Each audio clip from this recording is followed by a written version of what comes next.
বলতো সামিয়ানা ওয়াসাইনা, শুনলাম কিন্তু মানবো না। এটা বলতো এগুলো খ্রিস্টান। আর পাক্কা মুমিন মুসলমানের দায়িত্ব কি? সামিয়ানা ওয়াতানা, শুনলাম এবং মেনে নিলাম। শোনার বাদ করে কি করবো? এটা মেনে নেবো, শোনা মতো মেনে নেবো। নিজেকে সুযোগ, নিজেকে সুযোগ নেশাদার করবো খুব কঠিন একটা জিনিস, খুব ভয়াবহ একটা জিনিস। আর আয়েশা রাদিয়াল্লাহু তাআলা আনহা قالت قال رسول الله صلى الله عليه وسلم, আয়েশা রাদিয়াল্লাহু তাআলা আনহা বলেন রাসূল সাল্লাল্লাহু আলাইহি ওয়াসাল্লাম বলেছেন, কুল্লু মুসকিরিন খামরুন ওয়া কুল্লু খামরিন হারাম। প্রত্যেকটা নেশাদার বস্তু হচ্ছে মদ, আর প্রত্যেকটা মদই হচ্ছে হারাম। এক মিনিট, রাসূল সাল্লাল্লাহু আলাইহি ওয়াসাল্লাম বলেছেন কুল্লু, কুল্লু মানে কি? সব।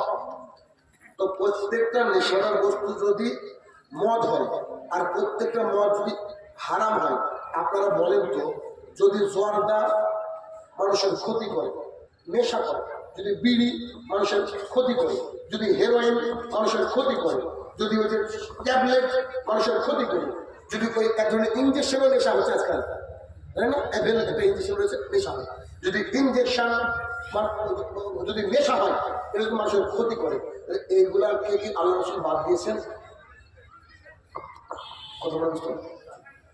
মা এবং বোনেদেরকে বলবো, আপনারা আপনাদের খালি জায়গাগুলোকে পুরা করে নিন। মা এবং বোনেদেরকে বলবো, আপনারা আপনাদের সামনের খালি জায়গাগুলোকে পুরা করে নেব। এবং যে সমস্ত মা বোনেরা দাঁড়িয়ে আছেন, দাঁড়িয়ে না থেকে আমরা খালি জায়গাতে বসে যাব, দাঁড়িয়ে না থেকে খালি জায়গায় বসে যাব। জি, একটু অ্যাডজাস্ট করে বসবে। লোক প্রচুর হয়েছে, প্যান্ডেল তো আরো বড় দরকার ছিল। আল্লাহ সুবহানাহু রহমত যে অনেকে কোরআন এবং সুন্নাহ জানতে দেখেছে, এটা একটু ভালো দিক। কোরআন এবং সুন্নাহ জানতে দেখেছে, এটা ভালো দিক। দেখেন তো কি রাসূলুল্লাহ সাল্লাল্লাহু আলাইহি ওয়াসাল্লাম বলে যে কুল্লু, কুল্লু মানে কি? সব। তো যদি সব নেশাদার বস্তু মদ হয় আর সব মদ হারাম হয়, তাহলে আমরা যে নেশাদার দ্রব্যকে নেশাদার দ্রব্য মনে করি না, ওইগুলো হচ্ছে নেশাদার দ্রব্যের আওতায়। এখন আপনি কিয়াস করতে পারেন, ইজমা আপনি দেখতে পারেন, অথবা আপনি বিভিন্ন হাদিস আপনি ফিট করতে পারেন, কিন্তু কলিজার টুকরা ভাই বোনেরা, হাদিসটা দুনিয়াতে সামান্য কিছু মানুষকে ধোঁকা দেওয়ার জন্য, বুঝলেন? আমার ড্রাইভার আজকে কি বলছে জানেন? আসলে কার কার কাছ থেকে যে শিক্ষা মেলে বোঝা মুশকিল। এই পার হচ্ছে তো আমি জর্দা খাইনি, এগুলো খুব কড়া বক্তৃতা দিই। কেন? আমি চাই আমার ভাইরা আল্লাহর কাছে পার হয়ে যাক, 95 পাস করুন, বুঝলেন না? এটা তোরা আমাকে বলছে, আমাকে যদি কেউ বিড়ির ব্যাপারে বলে, আমার ড্রাইভার বলছে, আমাকে যদি কেউ বিড়ির ব্যাপারে বলে, তো আমি ওকে বলি যে আপনি অনেকগুলা খাবার রান্না করেছেন, ওর মধ্যে ধরেন গান্ধী পোকা পড়েছে, গান্ধী, এখন খাবারটা খাবেন? তো বলছে যে না, এটা তো খাওয়া যাবে না। ও বলছে যদি এইগুলা এই পান বিড়ি জর্দা বলছি, আচ্ছা পান মানে কিন্তু খালি পান হবে না, ওরা মানে জর্দা সহ, মানে বলার গতি আছে। তো এগুলো যদি আল্লাহর কিয়ামতের মাঠে গিয়ে যদি গান্ধীর মতো হয়, বুঝতে পারলেন? যদি গান্ধীর মতো হয়, আমাদের আমল নামাগুলোকে নষ্ট করবে কি করবে না? যদি না হয়, কারণ না হলো, আমি এবার মালো পাড়ার লোককে বললাম কাল থেকে খাবেন না, দোকান থেকে উঠে ফেলবেন। আচ্ছা উঠে ফেললে ক্ষতি আছে কি? ক্ষতি আছে?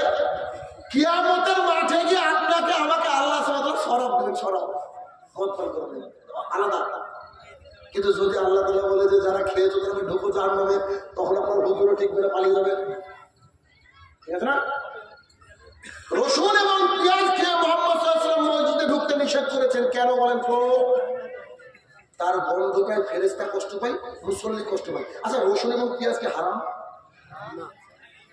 কিন্তু আমাদের এমন মুসল্লি আছে না নাই, আল্লাহু আকবার, হাত বেঁধে নিয়েছে, হাত বেঁধে আবার রুকুতে গিয়েছে, মঞ্জিল বিড়ি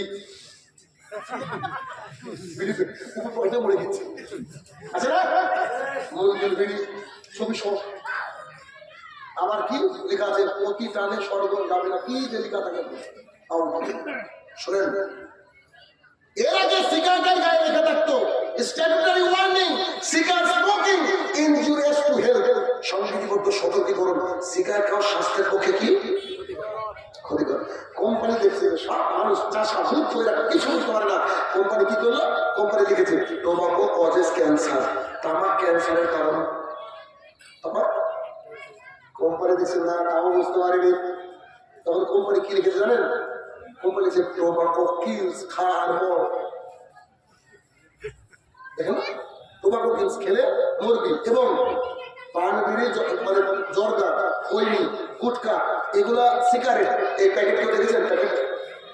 প্যাকেটে দেখবেন একটা গলার ক্যান্সারের ছবি দেওয়া আছে, দেখেছেন? আল্লাহ আকবার।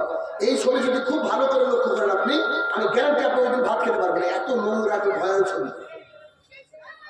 এই জিনিস কি হালাল হতে পারে? বলেন, এই জিনিস ভালো হতে পারে? আর একটা উদাহরণ দিচ্ছি, আপনারা তো হাদিস শত মানেন না, আপনারা কি যুক্তি মানেন? যুক্তি আপনাকে দিচ্ছি, দেখেন একটা যুক্তি দেন। এবার এখানে কোন মুসলমান আছে যে মসজিদে দাঁড়িয়ে সিগারেট খাবেন? 1 লাখ টাকা দিয়ে খাবেন, 2 লাখ, 1 কোটি? পৃথিবীর কোন মুসলমান কি মেম্বারের পাশে দাঁড়িয়ে খেতে পারে? কি খেতে পারে না? আচ্ছা, মসজিদে বিরিয়ানি খাওয়া যাবে কি যাবে না? ভাত খাওয়া যাবে কি যাবে না? তো সিগারেট কি এমন দোষ করলো যে মসজিদে খেতে পারে না? পৃথিবীর বুকে আপনাকে লজ্জা দেওয়ার জন্য বলছি, একসাথে খাই আর পায়খানা করে একটা জীবের নাম করে পাবেন না। পাবেন? গরু যখন খায়, যখন ওর মানে পায়খানা করার দরকার দেবে, খাওয়া বন্ধ করবে। খেয়াল করে দেখবেন, পৃথিবীতে কোন জীব খায় আর পায়খানা করে একসাথে না। শুধু বলছে ও আছে, আমার ক্লিয়ারই হয় না। আচ্ছা না, বাথরুমে যাওয়ার আগে বেরিয়েছে, আমার বাথরুমে হবে না। একা তোলা তুমি তো 2টো লাগে, আমার ও 3টিও লাগে। আর কেউ ভুল করে ঢুকে বলছে এটা আমার ক্লিয়ার হয় না। তো যেখানে আপনি পায়খানা করছেন সেখানে খাচ্ছেন, আপনি মানুষ কিনা একবার চেক আপ করে তো মনে মনে দিন।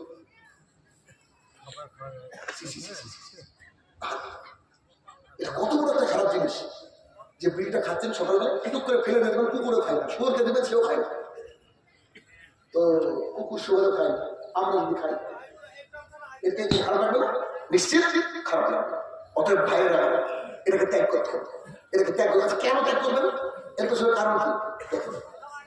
عن عبد الله بن مسعود رضي الله عنه قال قال رسول الله صلى الله عليه وسلم عبد الله بن مسعود رضي الله عنه বলেন, রাসূল সাল্লাল্লাহু আলাইহি ওয়াসাল্লাম বলেছেন, সালাসাতুন কাদ হারাম আলাইহিম জান্নাহ, 3 শ্রেণীর মানুষের জন্য জান্নাত হারাম। জান্নাত হারাম মানে বোঝা যাবে? জান্নাতে যাবে। এটা কে বলছে? মুহাম্মদ সাল্লাল্লাহু আলাইহি ওয়াসাল্লাম। আমি শুধু অনুবাদ করছি, যদি হাদিস খারাপ লাগে 1 নম্বরে মুহাম্মদ সাল্লাল্লাহু আলাইহি ওয়াসাল্লামকে দোষ দিতে হবে, আমাকে না। 3 নম্বর, 3 শ্রেণীর মানুষের জন্য জান্নাত হারাম। 1, মুদমিনুল খামরিন। মুদমিনুল খামরিন মানে নেশাদার দ্রব্য যারা নিয়মিত খায় পান করে, নেশাদার দ্রব্য যারা নিয়মিত খায় পান করে, নেশাদার দ্রব্য যারা নিয়মিত খায় পান করে, তারা জান্নাতে যাবে না। এখন আমাদের এক শ্রেণীর হুজুর আছে, তারা বলছে নেশাদার দ্রব্য 2 প্রকার, মদ একদিকে আর জর্দা একদিকে। কেন খায় তাই? আল্লাহ রাসূল বলেছেন কুল্লু, সব। কেন? ইবনে মাজার হাদিস রয়েছে, রাসূল সাল্লাল্লাহু আলাইহি ওয়াসাল্লাম বলছে, যা বেশি খেলে নেশা হয় তার কমও হারাম। কোথায় যাবেন? যা বেশি খেলে নেশা হয় তার কম কি? হারাম। মুদমিনুল খামরিন, নেশাদার দ্রব্য ক্রমাগত পান করলে খেলে, সেই ব্যক্তির জন্য জান্নাত হারাম। 2, রাজুলাতুন মিন নিসাই, পুরুষের বেশধারী নারী, পুরুষের বেশধারী নারী জান্নাতে যাবে না। যে নারী জিন্সের প্যান্ট পরে, যে নারী চুল কেটে একেবারে ছোট করে, যে নারী টি-শার্ট পরে, তারা জান্নাতে যাবে না। 1450 বছর আগে আল্লাহ রাসূল বলে গেছেন, আপনার মেয়ের কথা বলেছেন। অতএব নিজেকে যদি মনে করে আমি শিক্ষিত নারী, তাহলে বুঝে নিতে হবে ও মূর্খের উপরে পিএইচডি করছে। কেন? পুরুষের বেশধারী নারী জান্নাতে যাবে না। রেল স্টেশনে গিয়ে খবরদার কাউকে ঘড়ির টাইম জিজ্ঞাসা করেন না। একজনকে বলছে পিছন থেকে, ভাই টাইম কটা? তখন ঘুরে বসে, আমি তোর বোন, আমাকে মতো চুল কেটেছে, কি করে বুঝতে বলেন? জিন্সের প্যান্ট টি-শার্ট করে ঘাটে চাকরিতে দাঁড়িয়ে, ভাই কটা বাচ্চাদের ঘুরে বসে, আমি তোর বোন রে। এরকম আসলে না? কি অবস্থা, কি পরিস্থিতি। 2, রাজুলাতুন মিন নিসাই, পুরুষের বেশধারী নারী জান্নাতে যাবে না। 3, আর দায়ুস লা ইয়াদখুলুল জান্নাহ, দায়ুস জান্নাতে যাবে না। সাহাবায়ে কেরাম বললেন, রাসূল দায়ুস কাকে বলে? তখন মুহাম্মদ সাল্লাল্লাহু আলাইহি ওয়াসাল্লাম বলছে, আল্লাযী তুফি আহলাল খাবাস, যার বাড়িতে পাপের উৎস হয়, যার বাড়িতে পাপ গজগজ করে, যার বাড়িতে কি এই যে পাপ গজগজ করে মানে টিভি সিরিয়াল চলে, যার বাড়িতে দিন রাত ডিজে বাজে, যার বাড়ির মহিলারা পর্দা করে না, যার বাড়ির মহিলারা পর্দা করে না, এর হচ্ছে দায়ুস।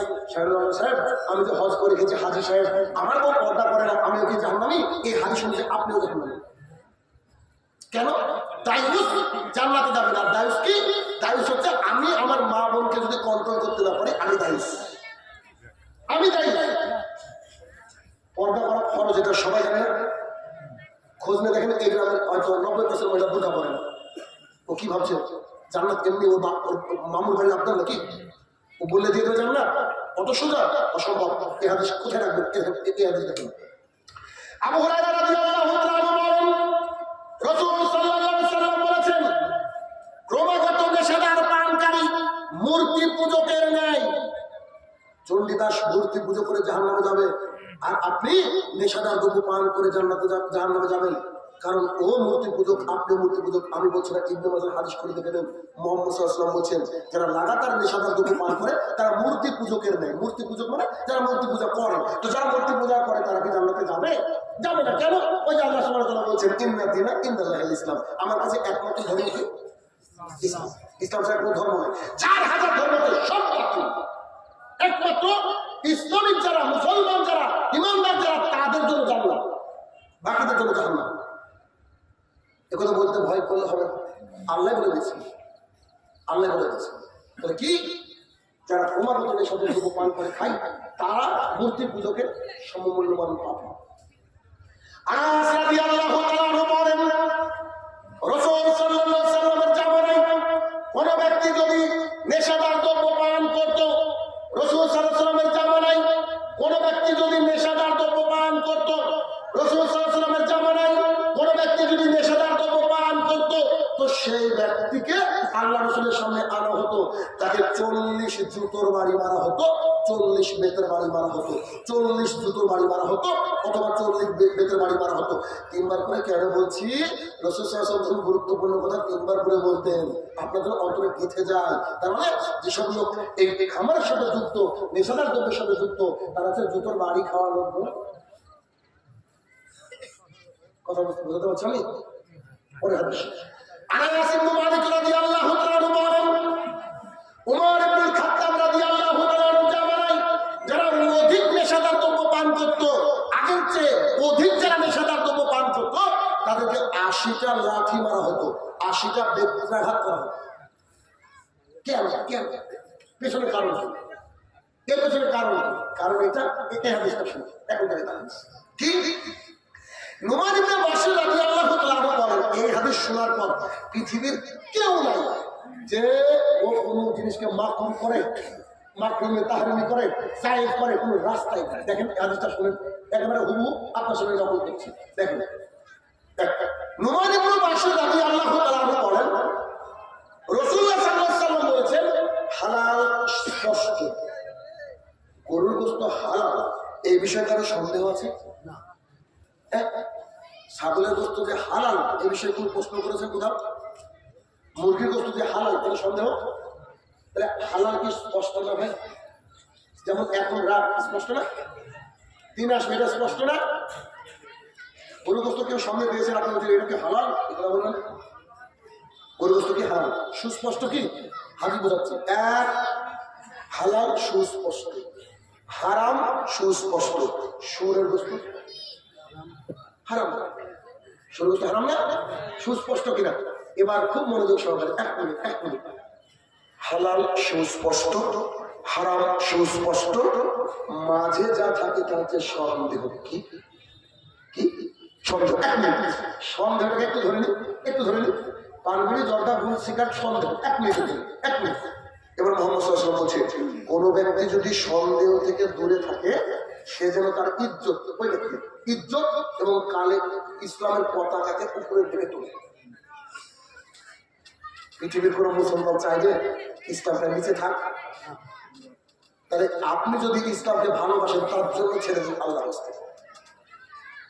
আচ্ছা, আপনি যদি জর্দা ছাড়েন, জর্দা কোম্পানি আমার বাড়িতে টাকা দিবে? আপনি যদি বন্ধন ছাড়েন, তো বন্ধনের কোম্পানি আমার বাড়িতে টাকা ঢুকাবে কি? এমনি তো বন্ধন ব্যাংকের লোক খুঁজে আমাকে মাঝে মাঝে, ওদের বিরুদ্ধে এত বক্তৃতা দিয়েছে, কিছু করার নাই, হারাম তো হারাম নাই, বুঝলো তো কি। এবার রাসূল সাল্লাল্লাহু আলাইহি ওয়াসাল্লাম বলছে, যে ব্যক্তি এগুলো থেকে বিরত থাকলো, নিষেধাজ্ঞ দ্রব্য থেকে কি করলো, বিরত থাকলো, বা এই সন্দেহ থেকে দূরে থাকলো, তাকে কি, তার কি হলো, তার ইজ্জতকে আল্লাহ বাড়িয়ে দেবেন। একটা লোক দাড়ি রেখে সিগারেট খাচ্ছে, ওকে কেউ ইজ্জত করে? কিন্তু সিগারেটটা ছেড়ে দিলে ইজ্জত করবে কি করবে না? দেখেন হাদিস সাথে মিলে যাচ্ছে। দুই, ইসলামের পতাকাটা উপরের দিকে যাবে। আল্লাহ রাসূল যদি এখানে হাদিসটা বলে শেষ করতেন একরকম হতো, কিন্তু মুহাম্মদ সাল্লাল্লাহু আলাইহি ওয়াসাল্লামকে আমি বলি সর্বকালের সর্বশ্রেষ্ঠ শিক্ষক, তার প্রমাণ নেবেন, প্রমাণ দেখে দেখে রাসূলুল্লাহ সাল্লাল্লাহু আলাইহি ওয়াসাল্লাম এই হাদিসের মধ্যে বলেছেন, ও আমার সাহাবীরা শোনো, বলেন রাসূল, তোমরা যখন গরু ছাগল চড়াতে যাও, কি উদাহরণ দেখেন তো, তোমরা যখন গরু ছাগল চড়াতে যাও, তোমার জমি, তোমার রাজার জমি আল দিয়ে ঘেরা থাকে, আল থাকে না, আমরা আল বুঝি না, আল, এইটা আব্দুর রহমানের জমি, এটা অমকের জমি, উনি কি বলি না, আল দিয়ে ভাগ করা হয়তো। মুহাম্মদ সাল্লাল্লাহু আলাইহি ওয়াসাল্লাম কত বিচক্ষণ মানুষ ছিলেন, সুবহানাল্লাহ। কি দেখেন, রাসূল সাল্লাল্লাহু আলাইহি ওয়াসাল্লাম বলেছে, সাহাবী, তোমরা এখন গরু মোষ চড়াতে গিয়েছো, কিন্তু তোমরা আইলের উপরে চড়ো। কোথায়? আইলের উপরে চড়াও। তো যদি আইলের উপরে চড়াও, তাহলে কি তোমার গরু, তোমার ছাগল, তোমার উট ওইদিকে মুখ দিবে, পরে জমিতে মুখ দিবে? হাদিসটার উত্তর দেওয়ার আগে আপনারা বলেন তো, দিবে কি দিবে না? কারণ ও গরু, কত স্কুল নাই, মানুষকে বোঝাতে পারে না, গরু কিন্তু বোঝাতে পারে।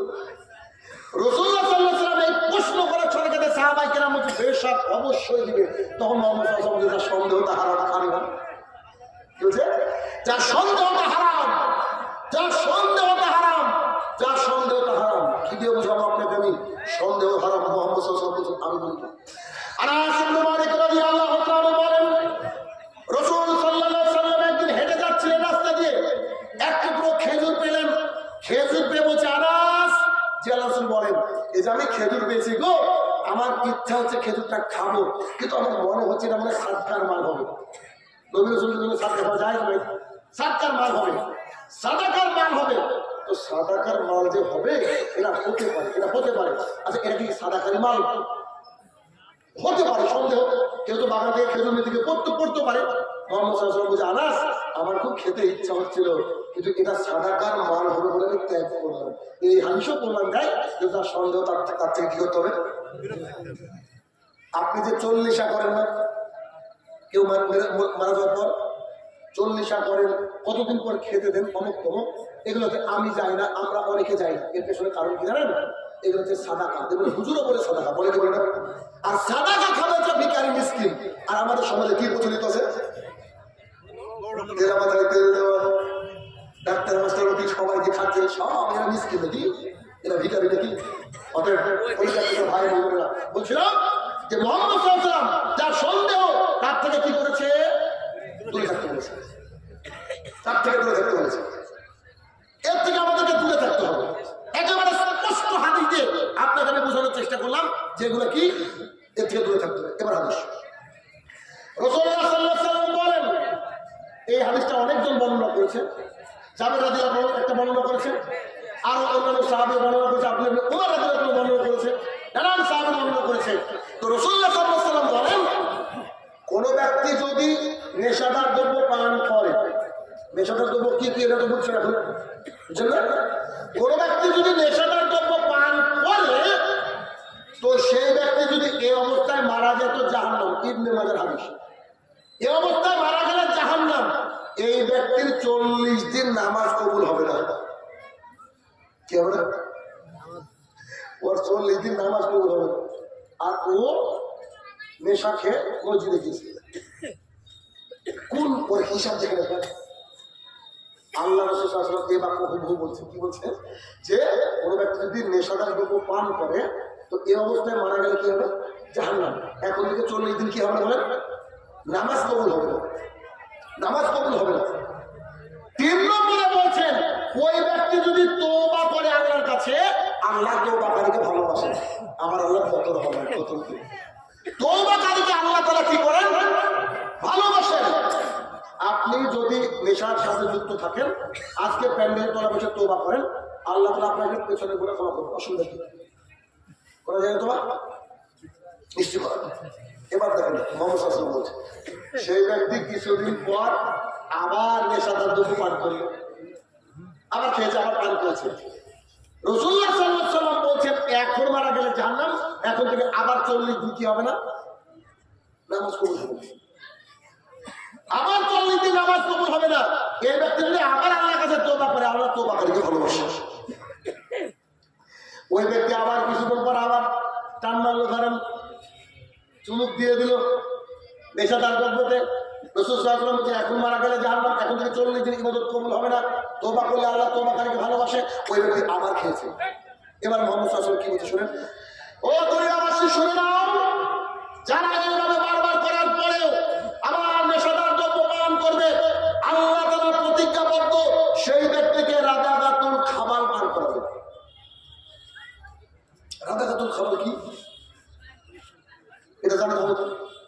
হাদিসে আছে রাদাগাতুল খাবার, তিনাতুল খাবার, তিনাতুল খাবার, নানান রকমের নাম। আচ্ছা, রাদাগাতুল খাবার কি?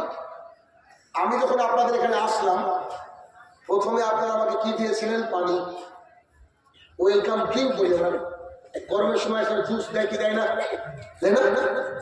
নাকি হরে করে দেয়? না হলে একটু কি বলে ঠান্ডা পানি দেয়, লেবু শরবত দেয়, ঠিক না? আগে ভালো ছিল লেবু শরবত, আর এখন তো পচা পচা কি যে খাই আপনাদের। তো ওই রাদাগাতুল খাবারটা কি? যেমন আপনাকে আমাকে এখানে দেওয়া হচ্ছে রাদাগাতুল খাবার হচ্ছে জাহান্নামীদের পুষ, জাহান্নামীদের রক্ত, জাহান্নামীদের ঘাম একসাথে পাইল করে দিয়ে যে খাবারটা তৈরি হয়, পানীয়টা তৈরি হয়, এই জুসের নাম হচ্ছে রাদাগাতুল খাবার। যে ব্যক্তি ক্রমাগত নেশাদার দ্রব্য পান করবে, নেশাদার দ্রব্য মানে যেগুলো বললাম এগুলা খেয়ে পান করে যাবে, তাকে আল্লাহ তাআলা মানে তাকে এটা খাওয়াবে আল্লাহ তাআলা প্রতিজ্ঞাবদ্ধ। কে কে খেতে যান হাত তুলে? এখন সবাই ফেরেশতা, কেউ খায় না, সব খায় না, সব ফেরেশতা। শোনেন ভাই আমার, কেউ কোনো ব্যক্তিকে বিড়ি